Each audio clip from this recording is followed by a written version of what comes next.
We're gonna talk about how I get myself recovered from the PTSD after the earthquake. And I told her about my PTSD, like say, look, Bobby, today, once again, I felt that I want to jump off the building. And she said, oh, you have suicidal intention and maybe this is called PTSD. I will send you some pills, like take, then I could have. And I sit there like, oh, oh my God, I feel so quiet and so that kind of quietness is annoying, you know. She and I, in 2010, we cycled around Chengdu for 10 laps, which is 529 kilometers. Because of the earthquake, I try to heal myself by cycling because if I don't get qualified, I cannot go to France for the 90 hours, 1,200 kilometer challenge ride called the Paris-Best Paris. So I think this is something, the ultimate goal, okay, the highest goal, the last thing I do in cycling. After that, I will quit. I will do something else. Maybe I will be a monk or something. You did a lot of cycling when you were younger, Yeah. and later on in your life that helped you. But I wanted to first go back to why you started cycling and how that started. That's a big part of your story cycling, as well. Yeah, the cycling part is like this. You met me before, right? So you know I'm not a very big guy. I'm even in China now. I'm like a medium or medium-sized guy. And when I was young, and my parents, or at least my mom, told me that if you want to grow taller, you should do more sports. So I was running, in sprinting or longer distance, like 5K or 10K, this kind of running. I love to run.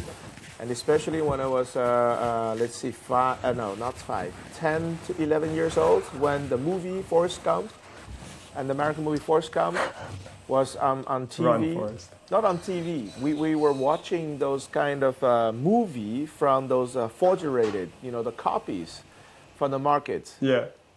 I just paid like 20 RMB, in 1994-ish to buy a DVD, no, not DVD, VCD, 2 compact discs to watch that. And I say, oh, running, okay. I run, and also I saw he was running, and then I just ran more, And until one day in 1998, I joined the cycling team of Sichuan province. Like for the track racing. But again, I was like too short, somehow. They think they want, those naturally, gifted guy. So after half a year of training there, though I was really very hardworking guy, and they said, okay, you can speak English, you got potential in many perspectives, but maybe in sport you are not as good. So that is the moment How that I old were think you I then? was. I was like 17. Oh no, 16 years old. And Right. that is the first time that I felt that my life was somehow out of control. Like, no matter how hard you try, and the people can say no to you because they have their own standards. I mean, the first few months I was all good. And later there are some new people came in, and new people are like, they are younger than me, and they are way bigger than me. And let's say in China, the goal of athlete, okay, trained, is to win the Olympic medal, and the government pay for that. It's a job, okay. We are not considered as professional. I mean, like Tour de France professional, but we are paid, and we're just only do this thing. We don't do anything else. So they cannot pay for anyone who is potential, or more, maybe at least from their criteria, they will say this guy is more, more potential in a way. Do you understand what I mean? Yeah. Anyway, we're gonna have I do. 10 team members. Instead of getting one who is passionate about it, we would rather to take somebody really need the money, who really natural born to be a best cyclist. So for that moment, I realized one thing. If I want to do the sport, And it's better for me to do it as I love it, not for a profession.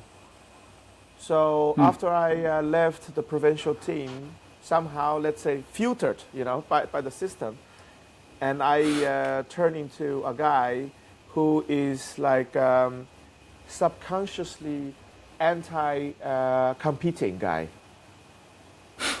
I want to do the sport as the sport in itself. So after that, I already started to do some cycling trips by myself, like in the weekend, 1 day or 2 day. But then what happened is when in 2001, I met an American guy, and his name is Peter, and he saw my photo in the bar. When I at the time I was like 18, 19 years old, I bought some share from a bar next to a guest house, and the guest house was for backpackers from all over the world. He saw my photo. He said, "Oh, you are a cyclist?" I said, "Yeah." He said, "I don't see many cyclists in China. I mean, everybody rides bicycle, but doing cycling as a sport is really a rare thing in China. So, and also you speak English. Do you want to make some money with this?" I said, "How to make money? I never thought I could make money by cycling and speaking English."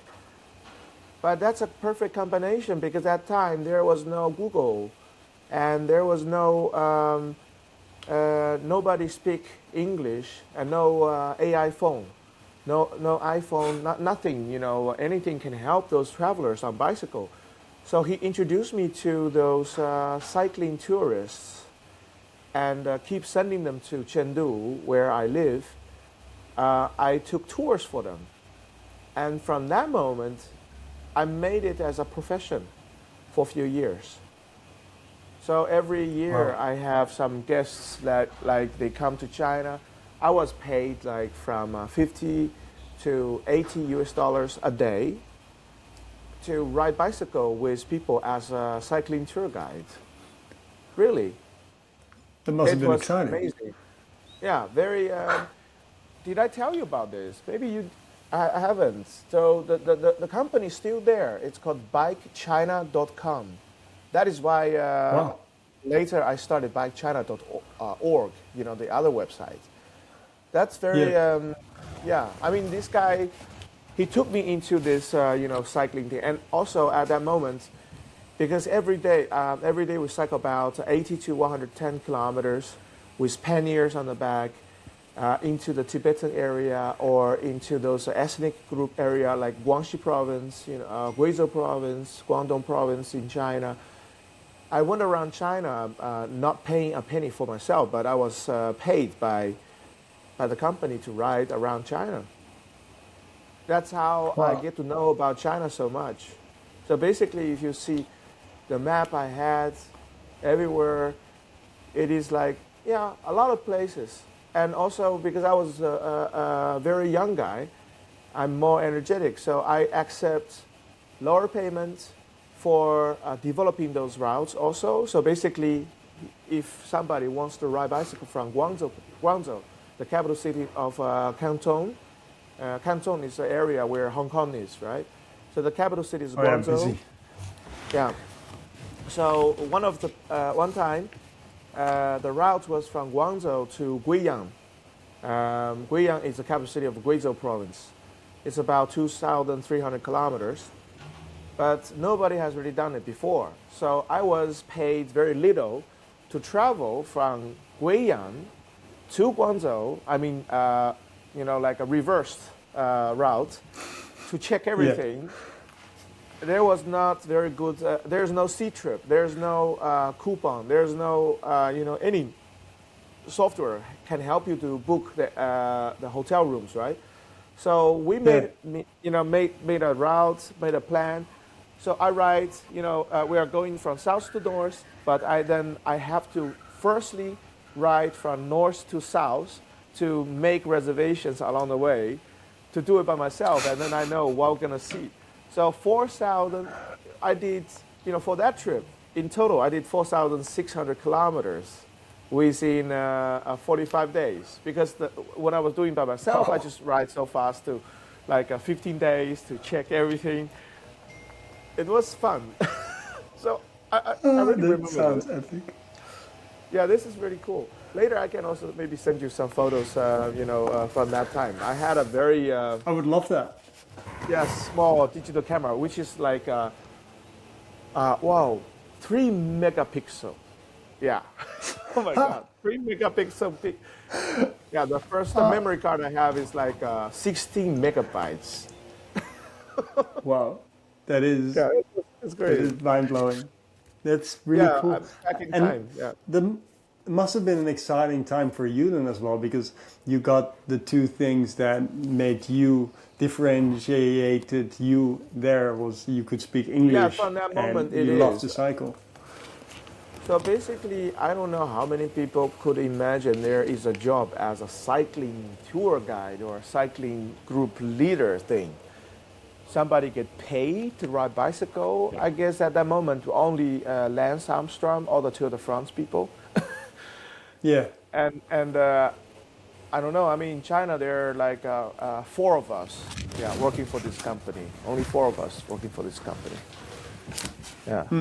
Because how long did you do that for? And there must have been a connection when you moved on and you went to So the later part, because I yeah, love to know basically how that came to. yeah. So basically, this sequential of works with this company BikeChina.com at least planted a seed in my mind that cycling is not only a transportation. It is a way of life, a way of seeing the world, a way of exploring. It is a lot more than just transportation. I can see that in China, lots of people ride bicycle. It is not because they love bicycle. It is because they cannot afford a car or cannot afford an electric bike. If they can have one, they will probably get one differently. They have no other choice. So, but of course, I mean later on, if we're gonna talk about how I get myself recovered from the PTSD after the earthquake, that is Because why to get that right, that Yeah. was that came after you started cycling groups, or was that more? That was after the yeah. earthquake. So the cycling has been something like in my life, ever since 1998. I started as a let me say, paid, cyclist to win the medals. But I was like filtered it out because there are some better guys, genetically natural born to be, champions. So Yeah. basically I was like, okay, I'm less. So I was decided by someone else not to compete or to be part of it.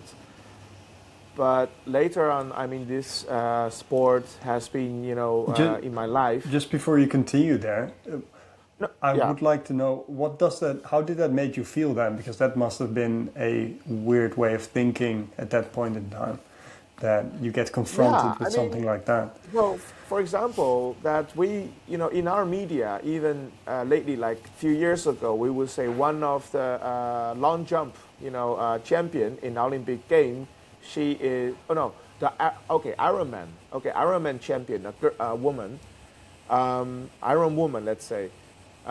She actually a PhD of mathematics. Okay, but why? Wow. Because they train themselves, because they have the passion. But here, it is not about passion. It's more like you are natural born to be a champion. Okay, you look like a champion. You're big. Your leg is slim, very long. So okay, they like you. So it's more materially, decided. Okay.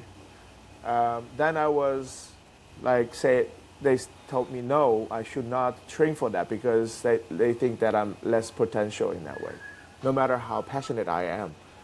So here is more decided by the your your physical condition. Yeah. And of course, I mean that is the reason that in future, if I have any problem, cycling could be a solution. Cycling can be part of the solution. Yeah. Yeah. Yeah. All right. That makes a lot of sense. So you were, before I interrupted you, you were referring how the time in your life when you were working for that company then led to you eventually starting these races in China and bringing cycling more to China. Where was that moment where that started, and how did that happen? Okay, so if we talk about it, I have to, talk about two things. One is the earthquake, and the second thing is a person who is called, her real name is Roberta Elaine Fishbein, but everybody call her Bobby Fischer. She's from Los Angeles, America. So why I need to talk about these two factors? They are very important. So in 2008, the earthquake in China, which is happened in Wenchuan, which is like a 8.2 degree magnitude earthquake. 2 minutes ish killed 60,000 people, like this, and another 50,000 people missing. This is a number that you can see on Wikipedia, basically. And what happened that moment is that when the thing happened, I firstly grouped, my friends who are doing sports or hiking, or mountaineering, about 100 people, to go to the square in the center of Chengdu. There was a blood donation center, and basically we donated around 60 to 100 liters of blood, just the same night. It was May 12th. So we just donate as much as we can, each person. So some people donated 400 ml, and I was, like Luke's bold guy. So the nurse said, "Oh, you can do 800." So of course, I feel dizzy after that. Yeah. After that, the next day, May 13th, I collect more resources from my, let's say, connections. I got a lot of friends who is working for the tour company. They send me those vans for luggage transportation. And then among the area where I live, and we collected a lot of used clothes, and also those things could keep people warm, like the duvet or linens, anything. We sent a lot of this kind of stuff to the place where, struck by the earthquake. By that moment, we found those cities or towns are taken care of by the local government or those volunteers from other places. But on the way to the epic area or those cities, you can name it. Actually, there are some villages or people just living, scattered around next to the the main road to those cities, to the towns. But these people are never taken care. Their houses were also destroyed. So we decided to give away what we have along the way to the people. And then we joined the Red Cross headquarters, not the headquarters, like Red Cross people in a school. They send us together with them to help people to evacuate from those mountain villages. So the mountain villages are totally trapped by the water, because usually the mountain villages in China, they are built in the valley, and they are somewhere there is a open place, so they are next to a river. So when the earthquake, broke those mountains, and the mountain closed, and then the river become a water, become water reservoir, and the villages are getting into the water actually. So they have to hike out from those paths next to their villages. So we joined those fireman team and also other militia. As we are outdoor sports guy, we know the first aid, like WMAI, wild, first aid kind of thing. So we joined those strong people, and we take care of those people get injured. But of course, if you're walking towards those mountain villages, firstly you see some people who are, wait a second. Okay. So firstly, you see those people who can run and walk, right? And later you see those slower ones, including old ones or injured ones. And later you see those ones with bandages. And then later you see some people like so exhausted, and maybe they are already like abandoned by their friends. So basically, the closer you get to the mountain villages, in the valley, and usually let's imagine, okay, this is the mountain, all right? The valley, and when the water is here, and those small villages on the side of the mountain will be flooded by the water, just a matter of time. So in order to evacuate, they're gonna walk around the water and then climb over to the other side of the mountain, and that's what we did. We just try to reach them, help them, offer them food and drink, and also patch up some of those injured people, and then help them to evacuate. And also there is a risk of the natural formed, the dam to collapse. And then all those volunteers, working on the other side of the, natural born dam can all die immediately also. You know what I mean? Because we have to go through our cars or trucks, whatever we have, or buses on the other side of the dam. So I was lucky in a way, because I went to work, to climb, right? So I was not staying anywhere too dangerous. But of course, along the way, I remember I showed you some photos, right? So I met those people, like a girl.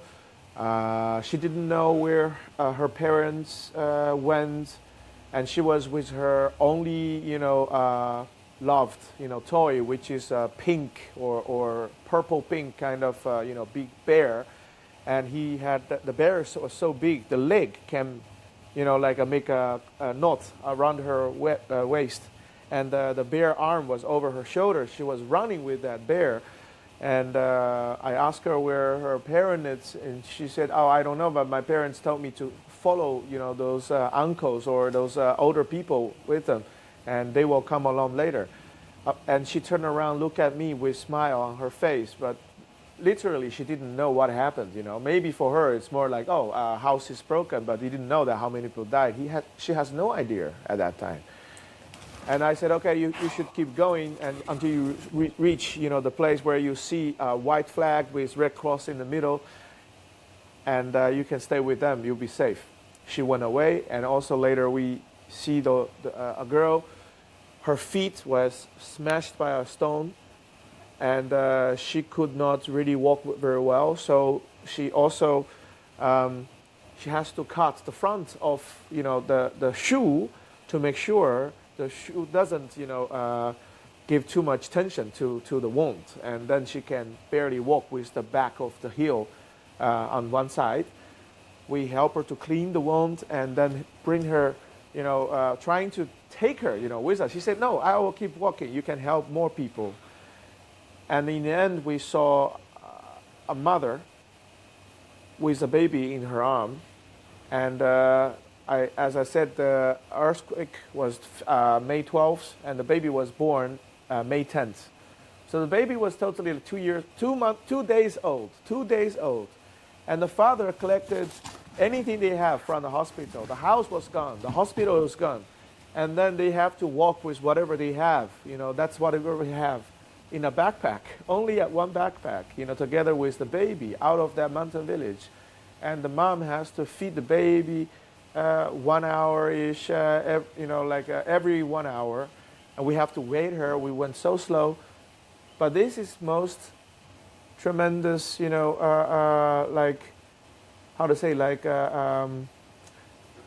witness of the power of human spirit at that moment, is that we walked about 12 kilometers along the path, which is not a really path. It's a crack of the mountain.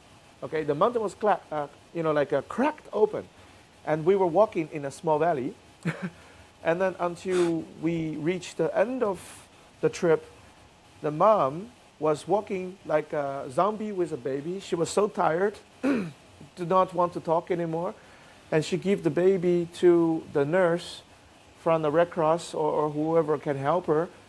She just dropped dead, passed out right away, like a piece of wood, then she fell down. And we thought, what happened? She might be, she might be dead, but we put on the table and we did, the first aid, CPR and everything. She came back. And the first question she had was, how was the baby? So at that moment, I realized along the way, okay, the last 12 kilometers on the trail, mountain trail, part of them were real trail, but part of them really just like a crack open of the mountain, because the road has the pass for the people who collect, those herbal medicines, or for goats, for herding goats. We're just like, the crack of the mountain or the path. The last 12 kilometers, she was not talking, and it was her, the body, physical body, totally supported by the spirit of, whatever in her mind. Yeah. If she was not really trying to let the baby, want to keep the baby alive, probably she passed away, along the way somewhere. And at that moment, nobody can really help her at all. I realized that, okay, if there is a will, something can be done. I have her photo. I do have her photo. I mean, that's amazing. I have her photo with her was like a breastfeeding the baby. Yeah. That's amazing. It's so powerful. Yeah. So did she survive? Yeah, she survives.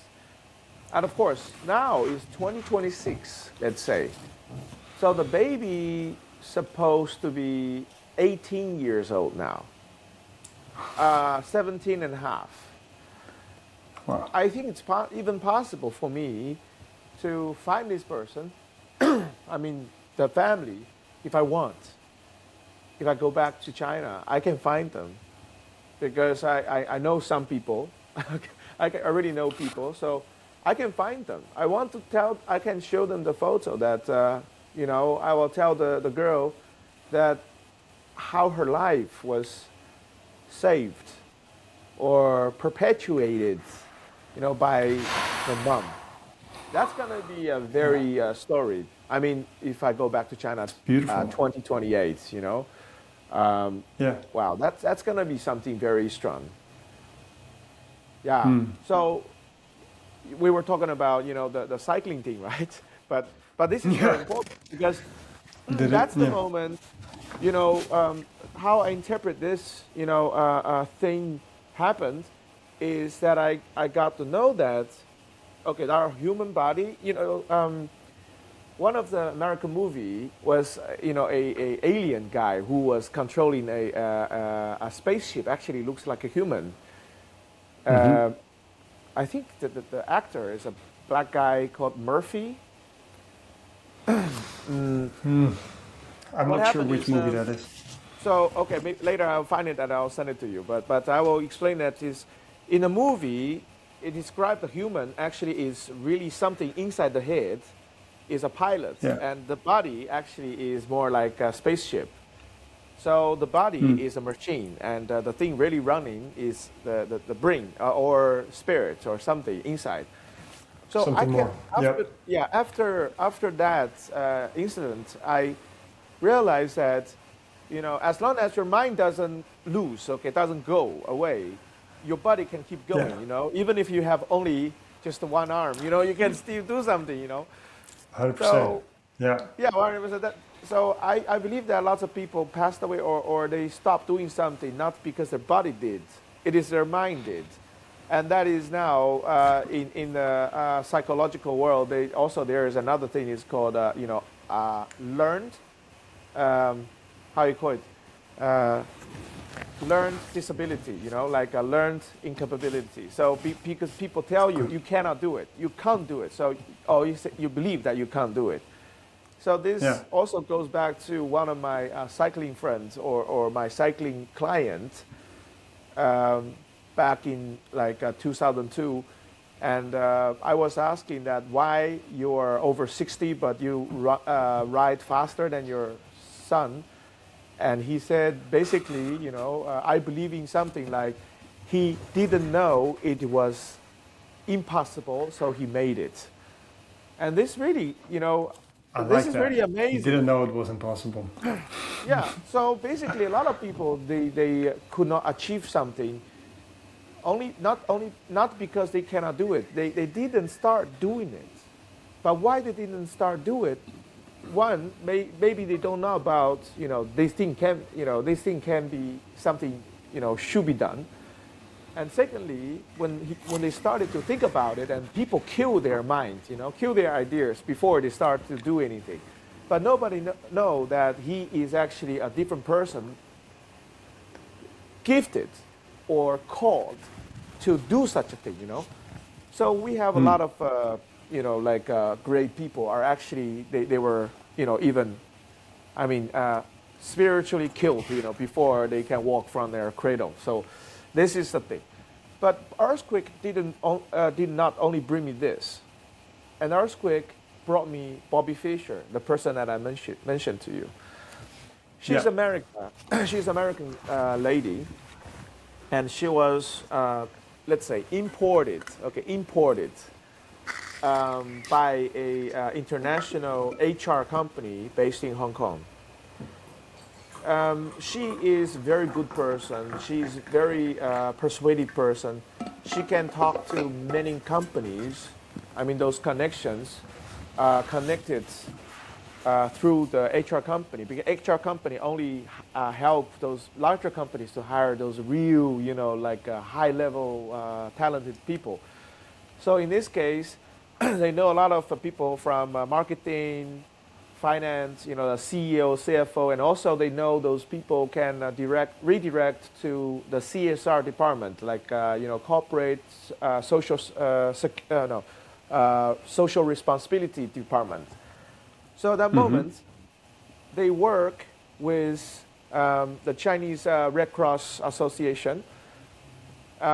They persuade companies to donate their unused products.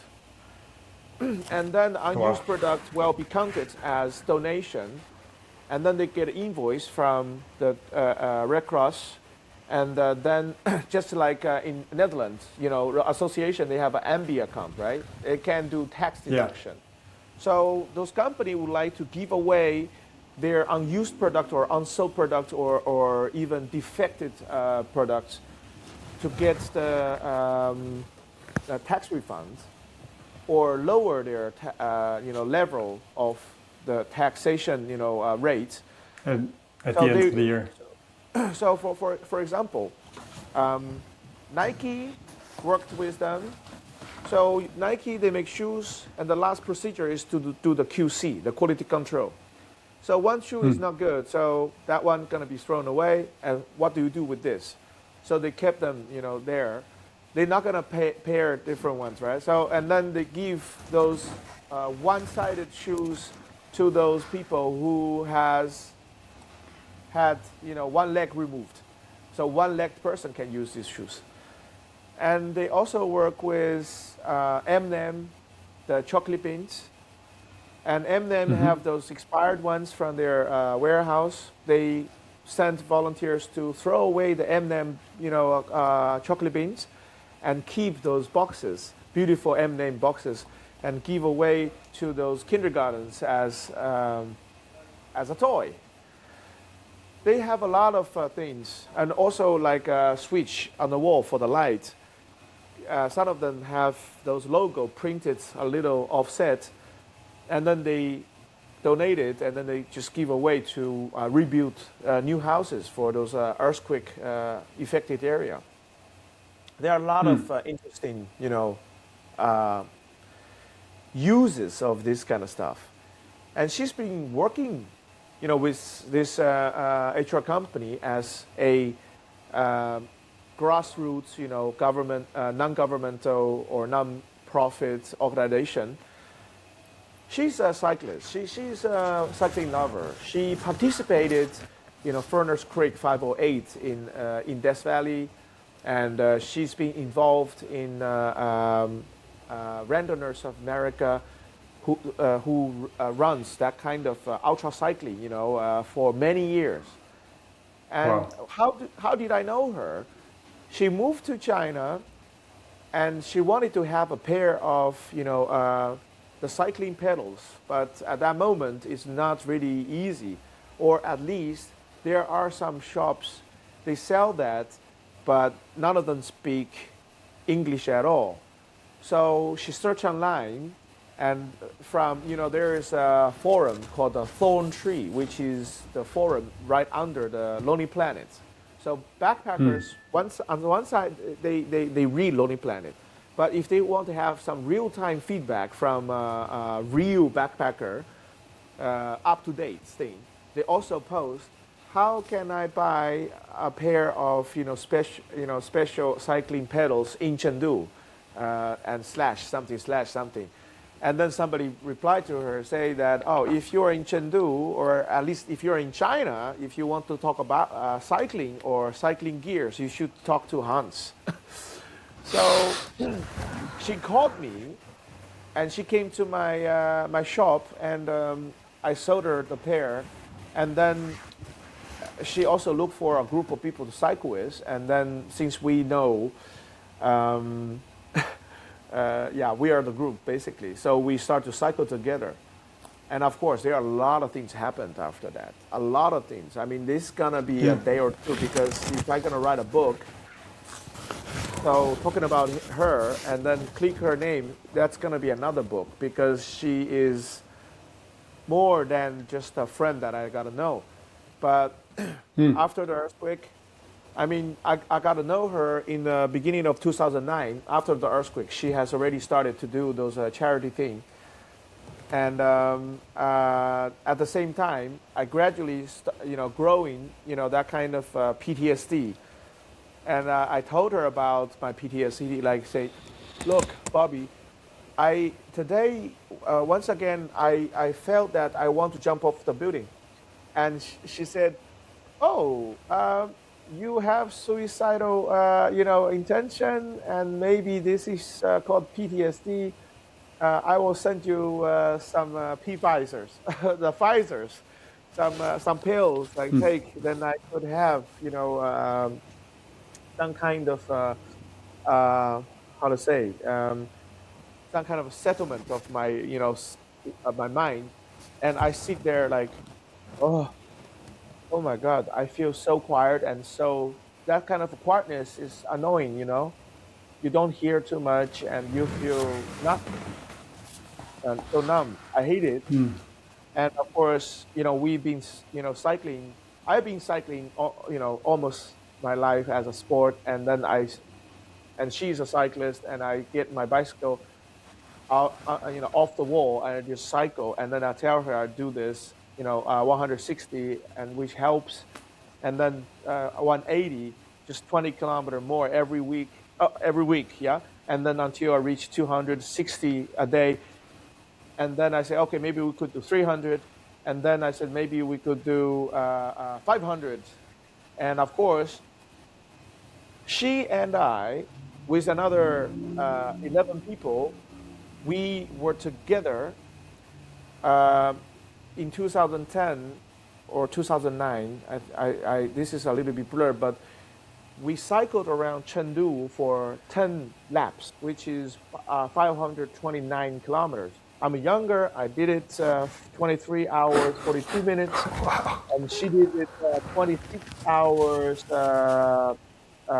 20 minutes ish. Yeah, we did Wow, basically that's 500, amazing. 24 hours something. But these things are recorded by the TV in Chengdu. Yeah. And she said, okay, since you can do this far, why don't you come with me to France? What for? And she said, okay, maybe you can do Paris, Paris, Paris. So that is the time that I start to get myself associated with the cycling thing. So basically, she used to run this kind of events in America. I was a mentally disordered guy due to because of the earthquake.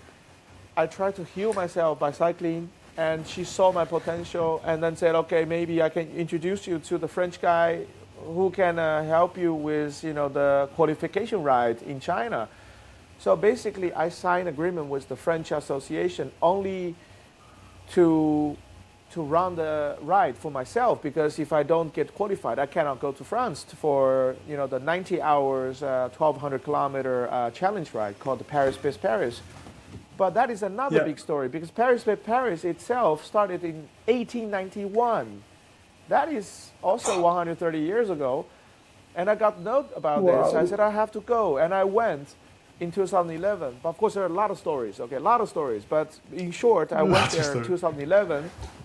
I brought my best friends there, and when I got there, I thought it could be my last trip ever, because I don't want to do more than that anymore. I think this is something, the ultimate goal, okay, the highest goal, the last thing I do in cycling. After that, I will quit. I will do something else. Maybe I will be a monk or something, because also I didn't, I mentioned that, my Buddhist, life also. So at that moment, I think, okay. But when I reached there, starting at Because I remember you saying your Buddhist part was calling you, right? Like you had the decision after this one next thing, after doing the Paris for Paris 1,200 kilometer race, I am going to be a monk. Yeah, I want to go to to be practicing as a monk, or in a monastery, become a monk or something. So when I get to this Paris, happened, right? Yeah, and then in Paris, we went to the sports stadium in Saint-Quentin-Yvelines, which is a small, community, very close to Versailles, to the southwest of Paris. And what happened is, I saw 6,000 people, like a full sports stadium were filled up with people from all over the world on bicycle, dressed so colorful, and there were only 9 of us. And in my mind, I'm a student. I study more 9 of you. Science.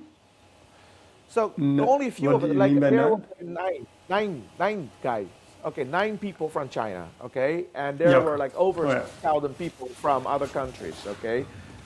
I remember there were over 80 Indians. They are our neighbor, but also culturally or politically or somehow we were always, the voices from the media is oh, they are competing with us, some kind of uncontrolled. I didn't control myself. I think, why there are only 9 Chinese? There were 80, Indians, and also there were 40 people from, Taiwan province, let's say, politically right. But there were only 9 from China, mainland China, only 9. I was thinking, if everything goes okay, if China is average country, we're supposed to, they're supposed to be 20% or 22% Chinese. They're supposed to be 1,200 Chinese, not only 9.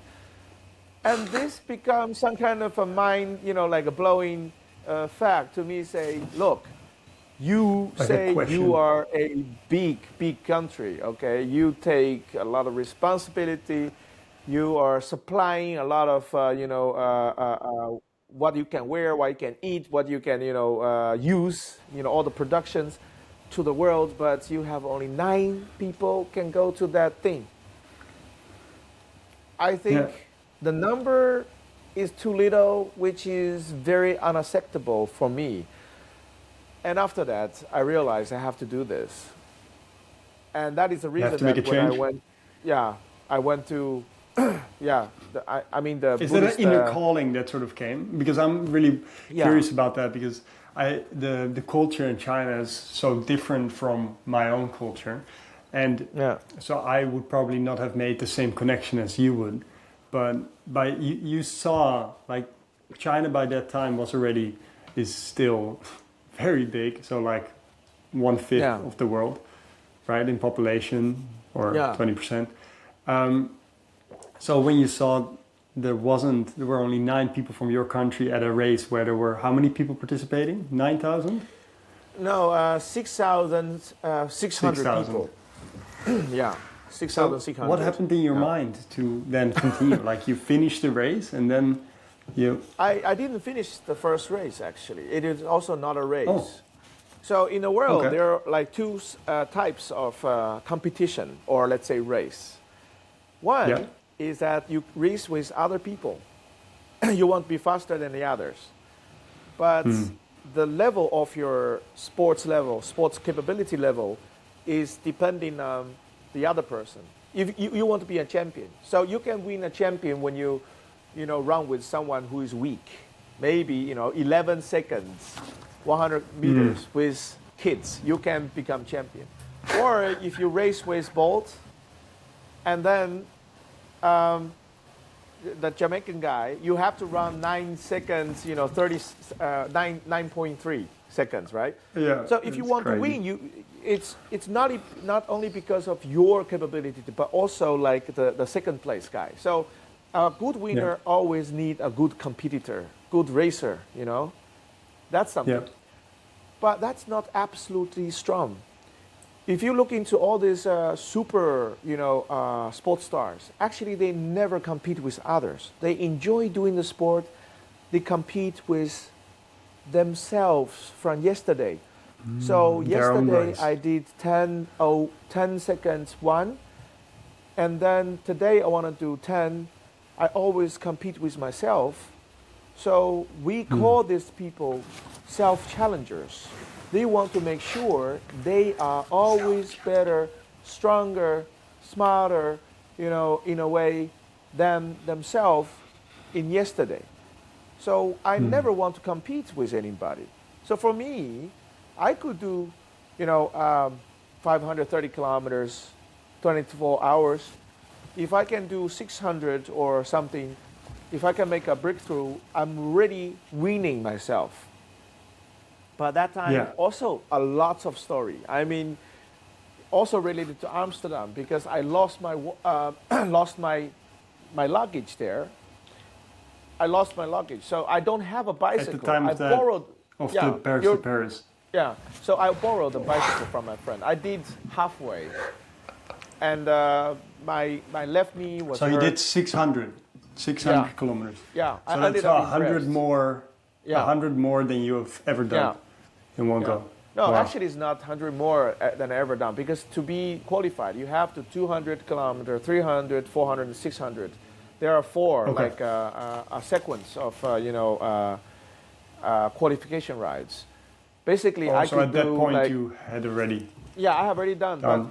but for me, made half of it. It was okay, and there are a lot of stories. I mean, even trying to decide to announce that I quit. Let's say the competition, or quit the challenge when I finished Yeah. half of them or not. Also had a lot of stories too because people think that if you want to help more people to believe they can do it, you should do it even if you lose your leg.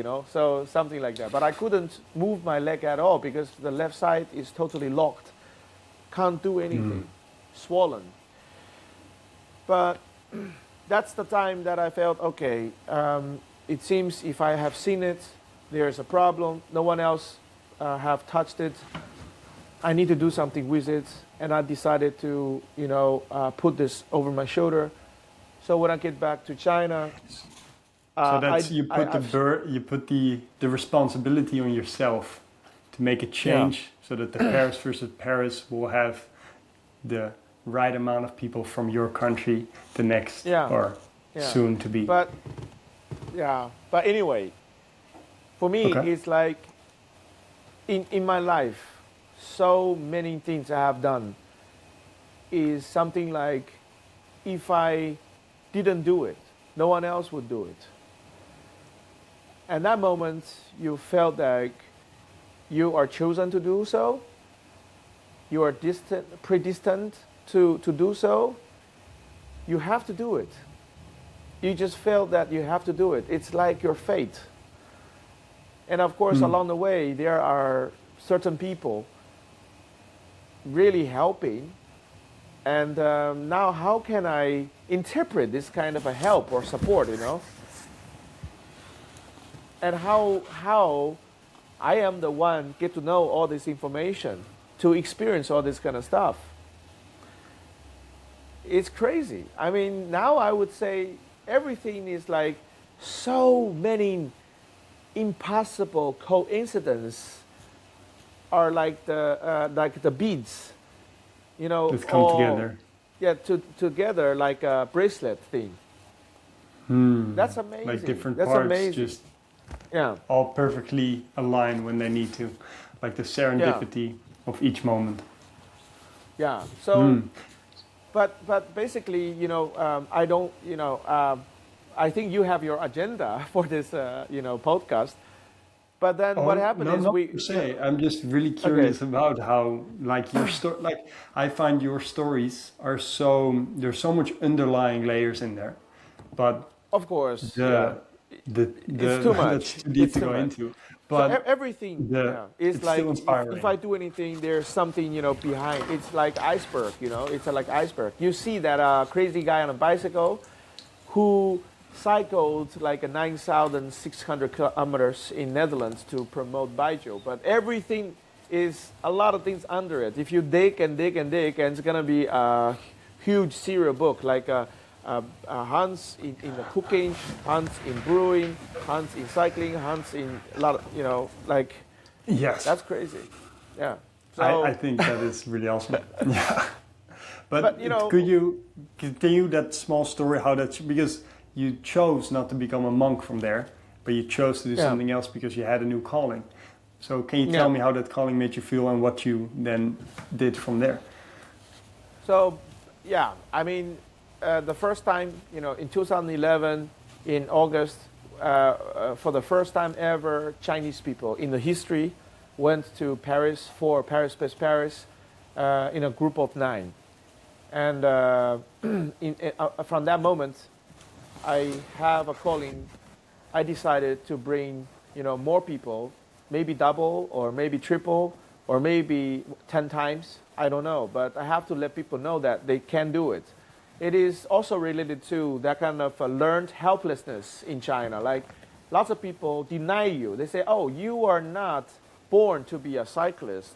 I was told when I was young, no matter how hardworking I was, how hard I trained myself.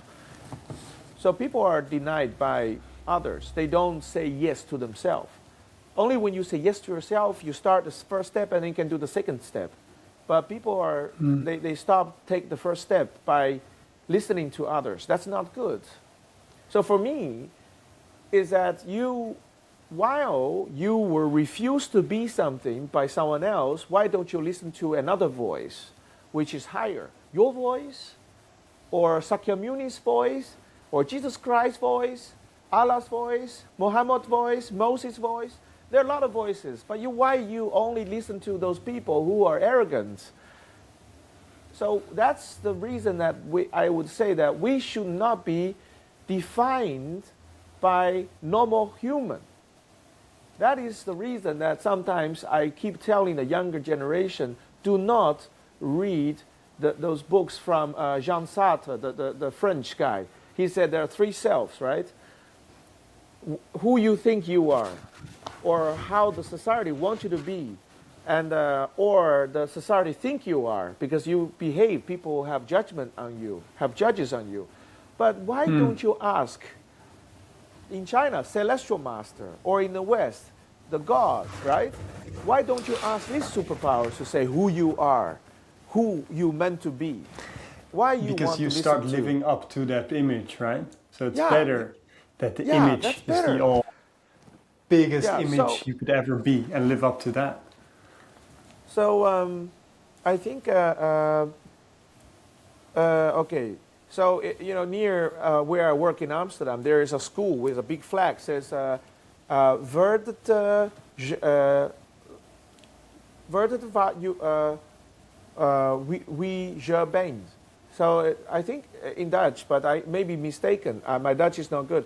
So it means to be who you are. Okay, to be who you are. But Om jezelf te zijn. who you are, what does that mean? Who decided? Your gene decided, God decided, or your free will decided, or your educational system decided. I believe they're supposed to be, decided by God. So God tells you you have to be a super strong cyclist, and you just work your ass off to be it. So it is not, someone who has won, once the champion before, now become a cycling, coach, and then say, oh, you are not going to be the person. That's not good. That's really bad. That's a very judgment. They don't have the authority to judge on you. But you see, the thing is that I am the same like those people who said, be who you are kind of people, okay? But in my, context, be who you are, you have to understand who you are, which is decided by whom? By God or by yourself, by your desire, by the Satan, by the desire, the temptations.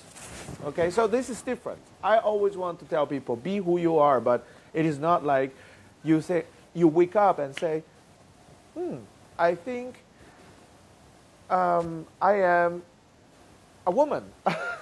Okay, actually I'm a biologically man, right? Oh, I think I'm a woman, so I genetically, or I do something to change myself, to be transgender or something. Now, we are someone, okay? But you have to find, the standard, right standard. Yeah. I don't know if this is proper, but for me, to be who you are, this sentence is very strong, but who you are, how can you define who? This is another question. Yeah. So, when did you know who you were? When? So, basically, a good person doesn't really, or an okay guy, okay, doesn't need to know too much. Basically, human has, the good side and also the evil side. That's the sinful part. But there is something called common grace. Now I use the word common grace. Basically, when you are going to do something stupid, but there is some voice in your mind like say, oh, don't do that, that's not good. Niet goed. You feel Niet it. goed. Yeah, and when you do something, and no matter you're bad or good, I mean, no matter you did it for what reason, but sometimes you regret, right? You know that you can do better, something more. Yeah. You can do more, you can do better, or you should not do it. You fail something in your mind. What is that? That is the voice from you inside to tell you. So basically, we have the good part. Okay, that is the part people would say human is like a yin and yang. You have the black side and white side. Or we would say we are the copy of the image of our Father, and then of course we inherited the human side and also the godly side. So the godly side is always reminding us. Maybe that is because the Holy Spirit is living in you and keeps telling you. But of course there is another voice say, do it, take it, steal it, kill it. Yeah, there is Yeah. the other voice, you know. So these voices are in our brain, you know. And for me, it's like when to be, you know, a good guy, I think it is that you like a mobile phone, you know, human. Okay, let's say now we're mobile. The antenna is also always receiving the positive, you know, voices. Yeah. That's it. Yeah, and That's you need it. to filter Listen out to those those ones. positive phone. Yeah. Yeah. It's funny that you say that because for myself, I call it the golden line, and it is very specific to when I discover a piece of knowledge or something, and it usually comes in the way that I am reflecting on something, or I'm going over something, or it only has happened 5 times or something that I can really tell, and I can feel it everywhere, and I know that exactly what I just discovered or the thing that I just realized or is essential to wherever I need to go. And that is what I then align my next decisions on. It's like, okay, this is my next path.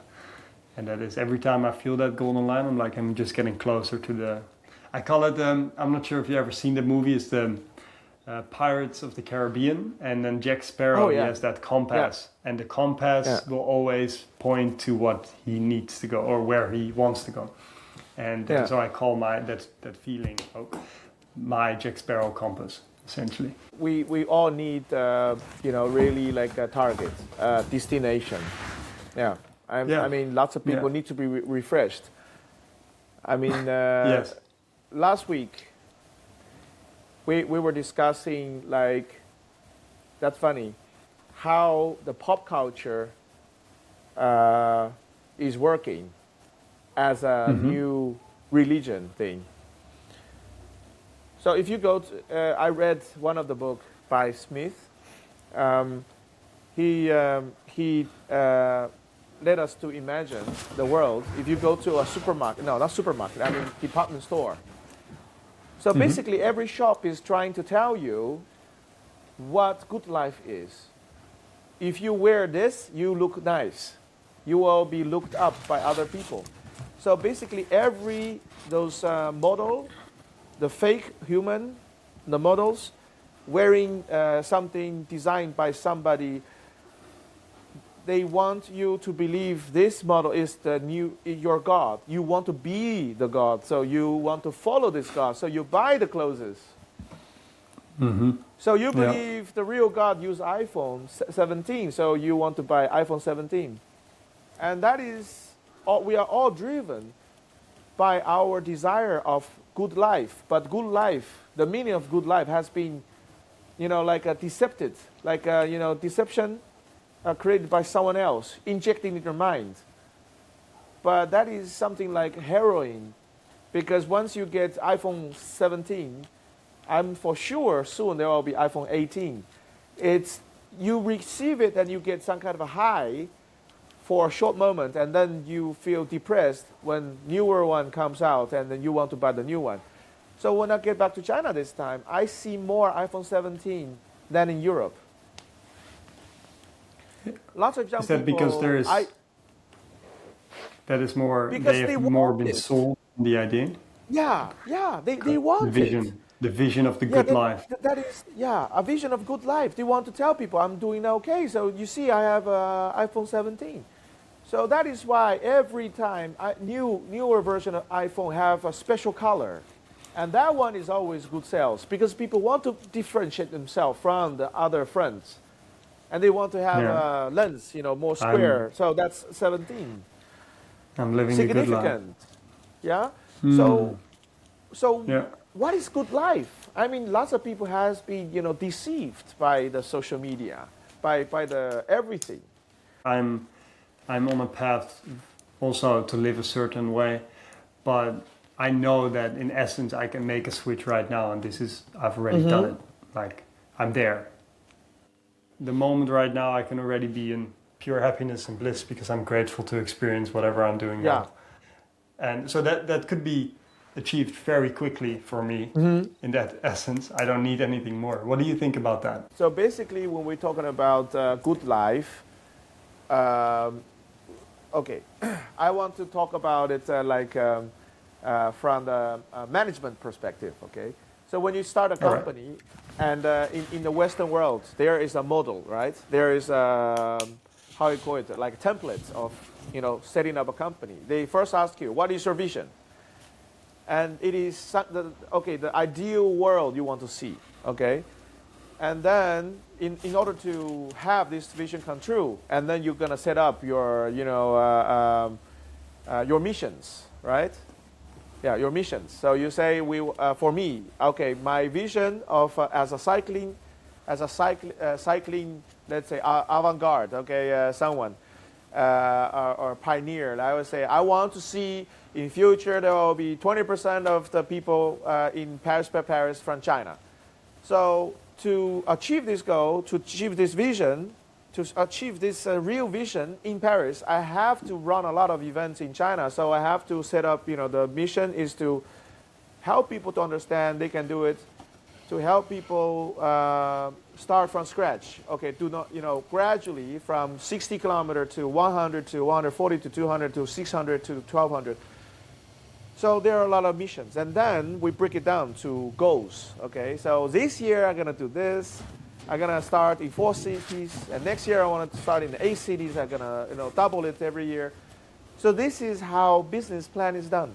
Okay, but then what happened is when you look at the vision, it is your vision. It is the vision from a person, but actually the vision is from something higher. What is beyond vision? So in Greek, I just learned there is something called telos. That is the ultimate goal. Okay, so basically that is the reason that looking at, I would say advanced, very advanced, and very avant-garde Dutch culture. I complained about the food in Netherlands. People eat shit. Okay, why you eat AVG only? That's very boring stuff. But It's understand delicious. that the telos of Dutch people, no matter you're a blacksmith or you're a captain or you're a prostitute or you are a distiller, whoever you are, your goal of life is to bring glory to Lord, to glorify, the Holy Father. So why should I eat more complicated? I just need fiber. I just need protein. I just need, starch, carbohydrates. Okay, basically that's all we need. So you see, if you understand what is your ultimate goal, and then the ultimate goal gonna combine with your profession, and that is the time you realize something is enough. That is why Dutch people wear black suits and white shirt every Sunday, right? So when you ask me, how can I define what is enough? So for normal people, they just need this phone, this thing to record. But for you and me, we need this. For us, maybe this is not enough. But for someone, this is enough. It's all about the thing above your vision, which is the telos. Okay, what you are made for. I am made for this, and then I'm gifted in that. So this and that combine together, and that is something that you are predestined to do. This is right. That's powerful. Yeah, that hits. Yeah, I know what you mean. I had a change in myself recently, and it was instead of looking at myself as needing to motivate myself, I get a pull now, and that pull comes from knowing there is more. That it's sort of, I don't know how to explain it correctly, but it's like an image how I think I need to be, or is expected, but not by others per se.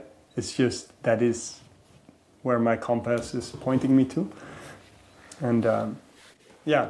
The tales of, I could call it that. It feels that way.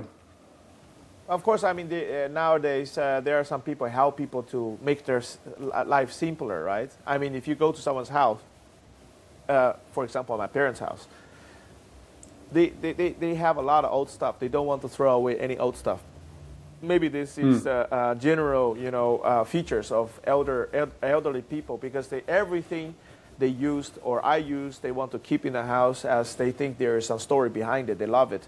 They keep it. So the house getting so, crowded in a way. But of course, the simplest would say you just need a few things, right? You have to throw away a lot of things you don't need to use. But if their life is really a life lived in the past, right? They don't look ahead, and they don't want to know where they're going to travel to, no new goal, and then basically they will keep themselves in the past, and the past is carried by all these items. So you will see like hundreds of different kind of cups from different time in the history, or many boxes, endless, uncountable boxes with old clothes, and you never because they're sort of trying to live back in the past through the stuff they have compared to having a bigger thing from the now, but then move towards. But also subconsciously, they believe they think could prove their existence, right?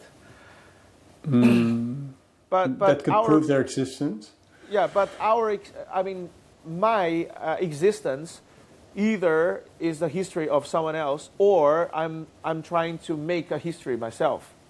But the history that I'm making actually is actually the scripture, the script written by a ultimate, script writer or the director of my life. So basically, I just need as an actor, I need to keep acting according to the script. But a lot of people, they don't want to act according to the script. They say, I am the man. I want to do something I want to do. I'm doing it by myself. I got free will. That's crazy. Yeah. That's I don't know. Yeah, it's sort of not using the power that is out there that is higher than, bigger than yourself. Because I found, like, if we bring back the story of how the woman pushed herself because her body was done, but she did more. Yeah. It wasn't for her she acted. She acted for the future perspective of her child being able to live. And but of course, that is some... let's say theologically analyzing that thing is that she didn't know God, okay? But all human are the assets of God, right? We are all the creation. So she didn't know God, but she still did something great, no matter what her intention is. Maybe it's just because her baby, okay? But she did take good care of the asset of God, right? So basically, as I sometimes, don't get me wrong, but sometimes I really think God is a good investor. He's looking at everyone. If you can multiply what you have and use the profits to do the right thing, which really aligned with His will, like to say, want to share, the love with people. He said, okay, this guy gonna invest him. So you got a house, and now you're gonna have two houses. When you have a car, you have two cars. When you have, a company, makes 1 million 1 year, and then they say, okay, I'll help you make 2 million a year, So basically, he is a good investor. So he wants you to take care of more of his asset, because the more asset you have, and just the same amount of growth rate, it's going to be a lot more. And then you're going to give away to those people who need it. So you see, that's why rich people become richer, and some poor people become poorer, because they don't manage their self. They don't manage their own properties properly. And don't even manage their own, the basic property, their body. People become unhealthy because they are poor, or because they are unhealthy, then they become poor. And why they become unhealthy? It is because they are poor, or they just don't take good care of themselves. We need to reflect. People don't reflect. They only complain about the social resources are not well distributed. Why everything is going wrong is an easy question to ask, and then especially staying stuck in the negative parts of, like, that's bad, and sharing your opinion on it, and then not doing any actions or reflecting on whatever has So led there are to more haters, getting to right? them. There are a lot of haters, but there are not enough doers. Yeah. Just to finish off the last part of that story, because Okay. I would really love for the listeners to know that the change you then made just on the cycling in China and what effect that had on the Paris versus Paris race, because that did have an effect, right? Oh, yeah. So basically, let's talk about numbers. When I Yeah. started to do anything related to Paris Space Paris, there were like 11 people in Chengdu would like to, ride with me to cheer me up, basically. And most of them, they think I can do it and they won't be able to do it. And until 2015, that is the second time that we organized Chinese people to Paris Space Paris, and we achieved participants were like 90-ish, and then in the end we have 72 people finished Paris Space Paris. 72 Wow. people finished. So for me, it's far from. It's very far from, like 20% of the participants are from China, kind of a vision. But I see people trying to, follow what I've been doing, and they will carry on. They will carry on. Because in a short way, can you say what the impact was after the feeling the need to act and make a change that there are more Chinese people will participate in the Paris versus Paris? What was your next action, what you did in China to create this movement, be part of that movement? I mean, the movement is very complicated. People see business in it, commercial opportunities in it. People see a lot of potential of this. So for me, it's purely trying to achieve one goal, 20% of Chinese, in that event. But so far, Yeah. I mean, maybe we are going very deep. So not even lots of Chinese or not a lot of people within this community heard this number before. But what I see is no matter what people do, if this is the right direction, and even if they believe they are just here to make money, or to do something for their own purpose, it will still go towards the direction. I pray for it. I hope everyone, whoever, takes this like a relay stick in his hand, could run towards the goal that or let's say the telos that I see. Yeah. The ultimate goal is. Because in the end, how many races did you organize in China? Have you organized in China? Okay. For example, in 2016, no, not 2000, 2014, I organized 136 events all over China. We have like a 26 cities, or let's say organizers working with us. For example, Chengdu, Beijing, Shanghai, Shenzhen, Wuhan, not Wuhai, in Inner Mongolia somewhere, and Xinjiang province, Hami. So we have like over 26 locations, like regional headquarters, to facilitate events. So each of them needs to run 4 races every year. So, but not in winter, not the hottest time. So sometimes, for example, in May, one weekend we could have 8 cities. Okay, 8 cities on the same day, running events. When I'm sitting in my office on Saturday, and to be honest, we calculated every 1,000 cyclists, events, usually have at least one broken bone, one crash with broken bone. Really? because we calculate that, and also the insurance company would calculate that, because that's affect the price of the the rate of the insurance. So thinking about 8 cities are doing that the same day. Some cities are running like 500 people, and for some larger cities like in Shanghai, it could be like 2,000 to 300 people, around Chongming Island. So just a day, there are like almost 10,000 people on the bicycles in the event under, my supervision. So I was expecting 10 calls from different city, okay? Say, hey Hans, we got 2 broken collarbones. Here we have 1 broken leg. So, that's gonna be, so my psychological pressure, when I was, even if I'm in the office, so it's like, This is gonna be.